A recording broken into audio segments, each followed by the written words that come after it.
Maryland Congressman Roscoe Bartlett joins us now, Republican from Western Maryland. Any thoughts about Dancing with the Stars in your future, Congressman? Sir, good morning. Good morning.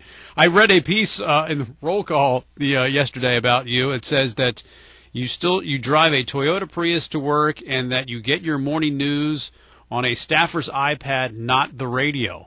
You're not listening to us driving into work every morning? Come on, Congressman, what's up with that? Well, the news that's most important to me is the news that affects the major committee that I'm on. That's Armed Services, and I get clips every day about that news, and so that's what I need to be getting in the morning. So I read those clips. These are clips from all over the country, from news sources that are limited pretty much only to the military. Mm-hmm. So it's a different kind of news that the average person is interested in, because I've got to keep current on that because of my committee assignment. All right. Well, the president, as part of his policy moving forward, is talking about major cuts in defense, nuclear arsenals down by 80%, cutting 56% in the defense budget. Right now, 1,790 nuclear ballistic missiles, and there's some talk of cutting it down. There's a wide range of options being discussed, apparently, but it could come down to around 300 nuclear missiles. How do you feel about that? Well, Panetta's, I understand, kind of backing away from that. No, I would be very uneasy with that. What that would mean is that some of these new members of the nuclear club, only 300, we can do that. So we would no longer have our position of preeminence in the world. I think we need to stay where we are. I'd be very nervous going lower than this. Right now it's just us and Russia, and maybe one day China. But if we go lower than that, we invite other people to ramp up so that they would be even with us, and I think that just increases the probability of the use of these weapons. And let me ask you this. Apparently in the president's budget, he wants to delay the development of the new nuclear missile submarines that were coming online or about to come online, delay it by 2 years for a savings of $4.3 billion. We can all agree the president's budget is not going to go anywhere, but does that idea have currency?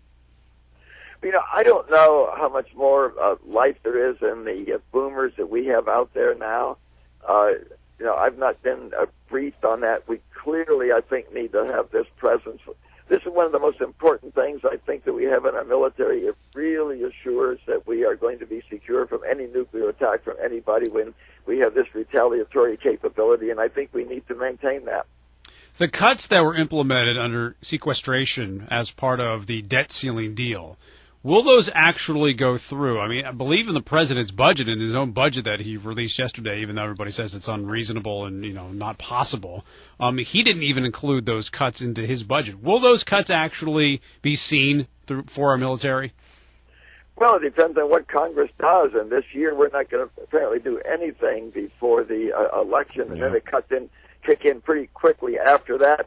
Now, we were told last year when we were negotiating all of this that these cuts were so ugly that they would never happen, that the super committee would come to some resolution. They didn't come to some resolution. Right. And we were told if they didn't, that leadership just couldn't stand by and let this thing happen. And so far, leadership's done nothing. Who knows what will happen. If those cuts come in, we go back to, I think, the 2007 funding.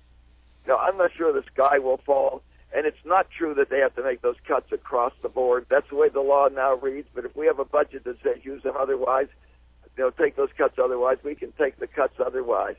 We face two real security challenges in our future. One is to make sure that we have a military adequate to protect us, and the other is to make sure that we don't go bankrupt. We have to rationalize those two things, and we're not doing a very good job of that right now. Payroll tax cut extension is going through. Leadership decided they would do this. A lot of members who were out of town when that decision was made felt like they sort of had their knees cut out from underneath them. They weren't informed. They weren't a part of the process. They didn't have a chance to weigh in. There was a big conference when everybody got back in town. We heard it was pretty heated. What is your takeaway from that? Well, I guess that we're going to get that, and it's not going to be paid for. But I'll tell you, most of our pay-fors there are kind of fraudulent anyhow. We're getting the benefit for 1 year, and we pay for it over 10 years. Almost all of the pay-fors are that way. Then what will we do next year? Congress is so good at kicking the can down the road. If we get through this year, by getting the benefit this year and paying for it over a 10-year period. But I got to ask you, what will you do next year? But Congressman, the real question I want to get at there is that apparently there were many in the GOP conference in the House who were very angry about this. What did that session go like? Was there a lot of anger expressed? And how divided is the GOP caucus in the House on this issue? Well, it's more, I think, frustration than anger. All you can do is all you can do. You know, we are just 1/3 of what has to happen in the House, and there's the Senate, and then there's the President. And we, you know, we don't live in a perfect world. We can't get everything we want. Yeah, there's an awful lot of anger and frustration. Not so much at leadership, I think, is it the fact that here we are stuck with this. We have to do things that are clearly not the right thing to do for America because we have a government which is so deeply divided. All right, but will you vote for this bill? I mean, you just talked about how, you know, one of the big problems we have for national security is the fear of going bankrupt. Are you going to vote for this bill? You know, these are really tough votes, and, you know, and sometimes I walk on the floor not knowing what I'm going to do because I'm torn. Mm-hmm. We're doing almost nothing. Our defense spending 5 years from now will be $43 billion more than we're spending now. It's 525 is going to 567 billion. A cut in Washington, not a cut from what you're spending frequently. It is cutting the increased money that you would like to spend. Now, if every one of the departments does what the Defense Department is doing, the deficit's going to keep going up. And every 6 hours, it's another $1 billion deficit, another $1 billion increase in our debt. All right, but here's an opportunity, Congressman, to make a stand, to say, okay, you know, I know this is a hard vote, but this is one place where I'm going to make a stand and say I'm not going to pass a piece of legislation that is not paid for. You know, I voted only once, and that's because it was part of a larger thing to increase the debt limit ceiling. I came here when it was $4 trillion. Wouldn't it be nice if it was only $4 trillion now? Only that one time, fairly recently, have ever voted to raise the debt limit ceiling. I don't think the sky would fall if we don't raise the debt limit ceiling. We'd have to do as a country what every family has to do, and that is, you know, to reconcile your income with your spending. But I'm really trying to get. Are you leaning to vote for this payroll tax extension or against it?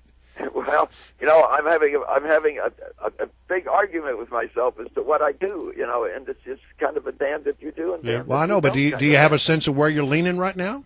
Oh my. I'm right down the middle right now. Well, I guess we'll find out when the vote actually happens then. Yeah, sometimes I walk on the floor still arguing with myself. Well, you know, yeah, do you do a short-term thing, or are you really focused on the long term? Right. And we're so short-term focused on the Congress. I try to focus more on the long term. All right, Congressman Bartlett, good to have you on. Thanks very much for your time. We appreciate it.